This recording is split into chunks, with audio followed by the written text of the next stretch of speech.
Ce sont deux entreprises qui travaillent dans le domaine de la plasturgie, qui ont été créées il y a plus de 25 ans et qui ont pour mission d'accompagner ses clients dans le développement de leurs pièces plastiques, depuis la conception, on va dire, de la pièce jusqu'à la réalisation en petite et moyenne série, puisqu'on travaille dans le domaine de l'aéronautique, du matériel électrique et de la brosserie industrielle. Alors, au CJD, on a donc le centre de jeunes dirigeants qui a été créé il y a plus de maintenant 80 ans, on va fêter les 80 ans cette année, joyeux anniversaire, et qui a pour but de mettre l'homme au cœur de l'économie. Et dans ce cadre-là, en fait, il y a une notion qu'on appelle la performance globale, où on dit que l'entreprise doit être bien sûr performante d'un point de vue économique, mais aussi d'un point de vue d'une performance sociale, c'est-à-dire qu'elle doit mobiliser en fait tous les acteurs salariés de l'entreprise pour pouvoir créer son objet, qui est l'objet final de vente. Et puis une performance environnementale et sociétale. Le principe, c'est que c'est une entreprise qui est basée sur un territoire et qui a de ce fait une responsabilité vis-à-vis des parties prenantes de l'ensemble de l'entreprise, c'est-à-dire les clients, bien sûr, les fournisseurs, mais aussi le monde éducatif, le monde social et culturel.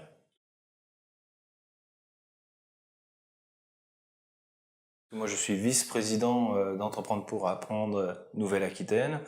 L'association Entreprendre pour apprendre a pour but de faire des mini-entreprises, que ce soit pour les collégiens, les lycéens, les bacs pro et les universités aussi. En fait, pendant une année scolaire, c'est les enfants, en fait, on va dire aux étudiants, développent un projet de leur choix sur une thématique de leur choix et ils sont accompagnés alors d'abord par leur équipe éducative respective et puis par un ensemble d'acteurs, des permanents bien sûr de PA, mais aussi beaucoup de bénévoles qui peuvent être à la fois des chefs d'entreprise, mais aussi des avocats, des banquiers, des intervenants dans le monde culturel ou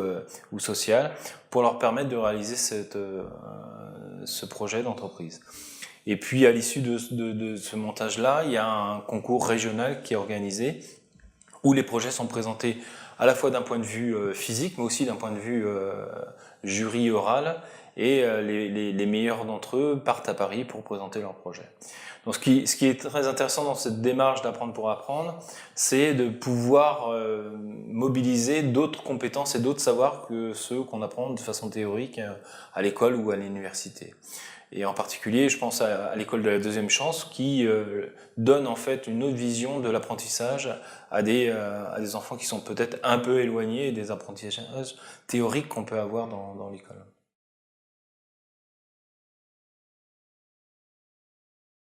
Alors moi je suis très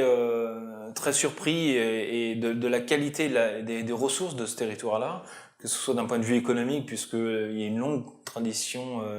économique à Châtellerault basée sur la coutellerie, puis la fabrication d'armes, et puis l'industrie automobile et aujourd'hui l'industrie 4.0.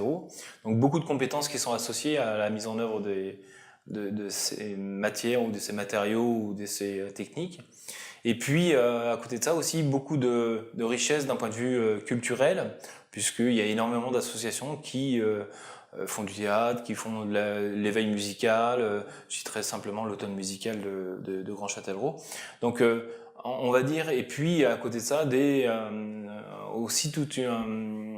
un volet d'enseignement, puisqu'il y a le lycée Branly, il y a l'IUT, il y a un certain nombre d'organisations, l'IT2I aussi, de la maison de l'information. Donc beaucoup d'organisations pédagogiques qui permettent de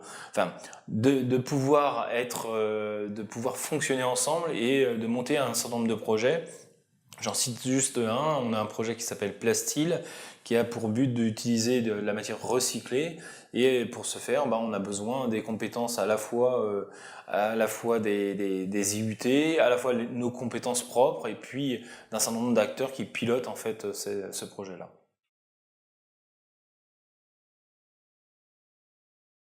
Alors, la visite créative s'inscrit dans une démarche plus globale qui s'appelle créativité et territoire. Cette démarche vise en fait à promouvoir en fait tous les savoir-faire et savoir-être qui sont présents sur un territoire, hein, que ce soit de l'histoire longue ou de l'histoire courte, et de mettre en lumière ces savoirs pour qu'ils puissent à un moment donné essaimer ou perdurer ou même voire coopérer, puisqu'on a le cas souvent de coopération entre acteurs complètement différents.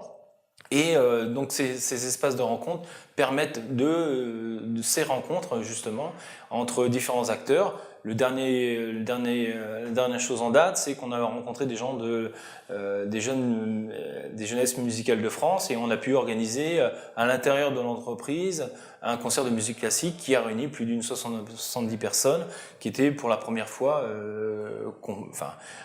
disponibles pour écouter de la musique sur leur lieu de travail ou dans un cadre professionnel.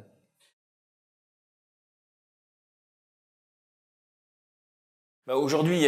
sur le territoire du Châtelleraudais en particulier, qui est un des territoires où le taux industriel, d'emploi industriel le plus élevé de la région, hein, je le rappelle,